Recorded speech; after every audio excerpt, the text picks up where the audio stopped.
Hi, it's Angela Critters. Well, welcome to my kitchen today. We're going to make some delicious twice baked broccoli and cheese potatoes. So we've got all of our ingredients here. I've got a bag from Costco of organic broccoli, and I've been cutting off the long stalks, and I'm cutting the little small florets. See the stalks? We don't need them, especially stalks that have been frozen. And then I'm just breaking it up into little tiny florets. The broccoli is our main ingredient going in. I've got some bacon center cut that I'm cooking right now. We're going to grate some New York extra sharp cheddar.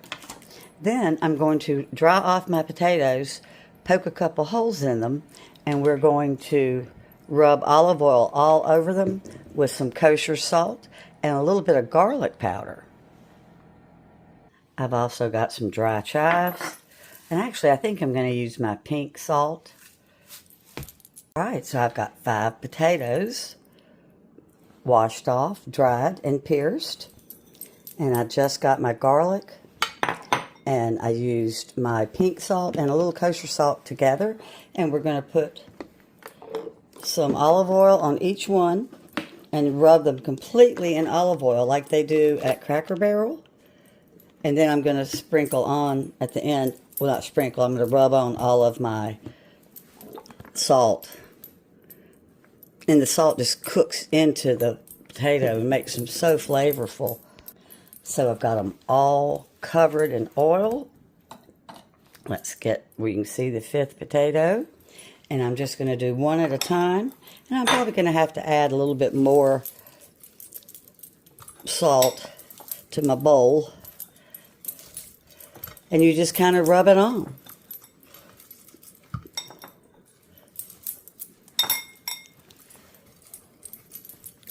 All right, so they're going in at 350. And they're going to cook until they are really cooked well, so I can scoop the inside out. Well, my potatoes are out of the oven, and when I put them in, I remember they were supposed to cook at 425, so I adjusted the temperature, and they cooked for 1 hour and 15 minutes, and I'm letting them cool, and then I'm cutting out the top of each one, and I'm going to scoop out the insides and put them in this glass bowl and mash them up with some butter and sour cream and milk, and of course some spices. You can see the steam still coming out of the jackets. So I get my knife and I just go around like this to make the top part come off. It's real simple. The potato skin is incredible with the spices that I put on it, the salt and the garlic. It's so good. When you're scooping, you get right to the edge of the potato skin, almost where you can see through it, but you stop. You know, you just keep scooping. And you get it out as much potato as you can, because we're going to mash all this up and add our spices and our butter and sour cream and cheese. So you get your potato masher, and you mash these up as if you were making mashed potatoes. And I've got half a stick of butter in here. You can use salted, of course. I just happen to have unsalted. And the little bits of black that you're seeing is little bits of the garlic salt that was on the edges of the skin.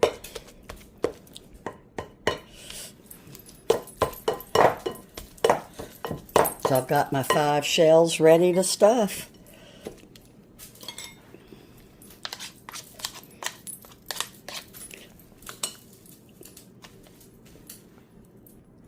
All right, so I've got all my spices, my cowboy butter, my garlic blend, my minced onion, some chives, salt and pepper.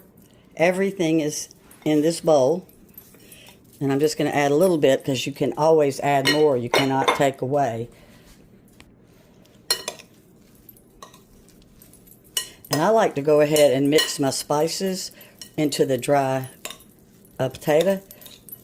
I just think it absorbs really good into the potato that way. Let me taste it.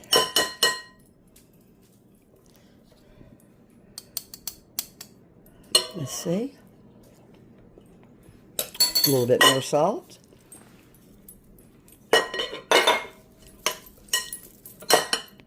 They're a little dry, so I'm going to add a little bit of Fairlife milk. Oops, that was not a little bit. Let's pour some of that out.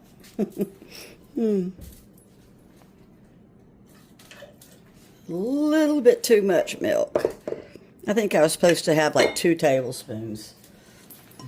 All right, that's going to be fine. The sour cream and the cheese will bring it all back together. So we have half of our sharp cheddar, and I always use the light cheddar because it's got less cholesterol. It would be prettier with the orange, cheese if you're making them for company. And we're reserving 1 cup to spread across the top.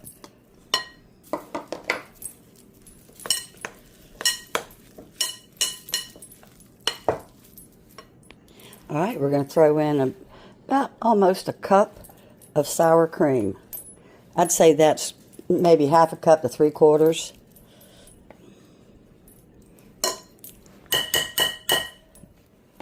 And then I'm going to blend it in too. It's begging for some spring onion, but I don't have any. So we're going to put in some minced onion. The spring onion is just real pretty, especially when you put the green tops on top of the yellow cheese.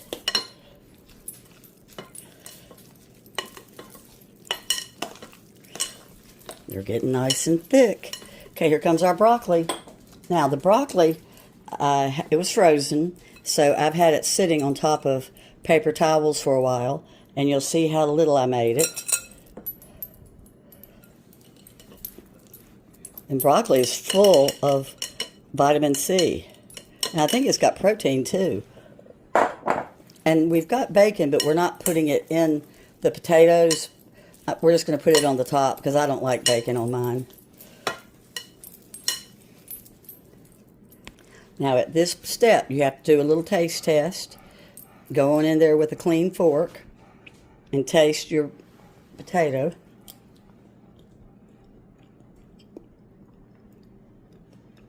I think it needs a little more salt.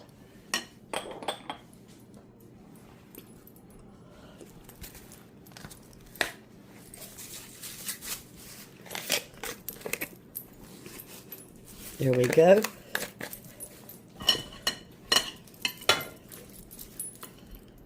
I also added another maybe tablespoon or 2 of sour cream. It's still a little bit dry. Nothing worse than a dry baked potato. So now we're going to use a spoon and stuff them back in our shells. And we're going to put the bacon and cheese on top. Oh, these are perfect. Perfect. All right, we're going to put a little bit of chives on top.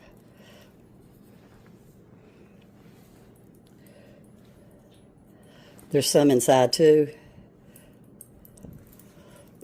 I have fresh chives, but they don't look very good this year. They're kind of burned up.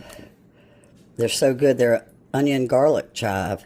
I should have gone ahead and picked some. All right, and then we're going to put our already chopped up center cut bacon on top. And you see how I've kind of mounded the potato?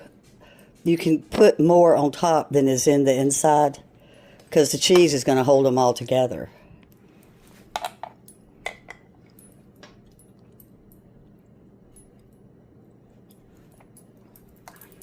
And then you just pack on some of your cheddar cheese. It keeps the bacon from falling off, if you can keep the cheddar cheese from falling off. So you just press it down. And I ended up putting bacon on all of them.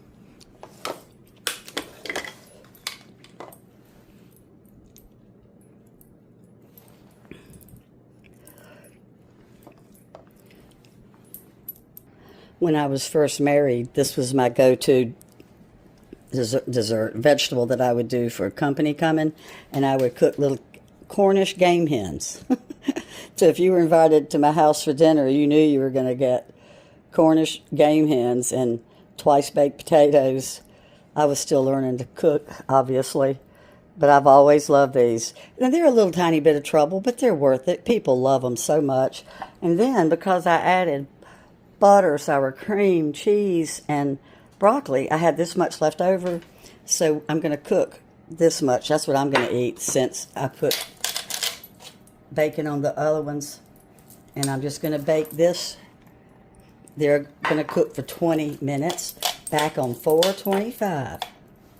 And as always, I write down the directions in the description, and you can go into the description and make a screenshot of the directions and use that for your recipe so you don't have to write it down. So they're going in. Aren't they cute as they can be? Look at that. Look at them. The cheese is nice and brown. It just looks so good. I hope you enjoyed seeing the recipe. And let me show you what's coming out of the oven now.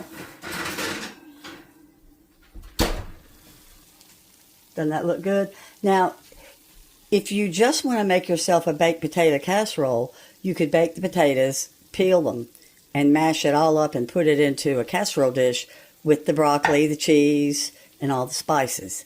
But if you do the nice pretty ones like I did, you will get leftover. Well, thanks so much for watching. Bye-bye.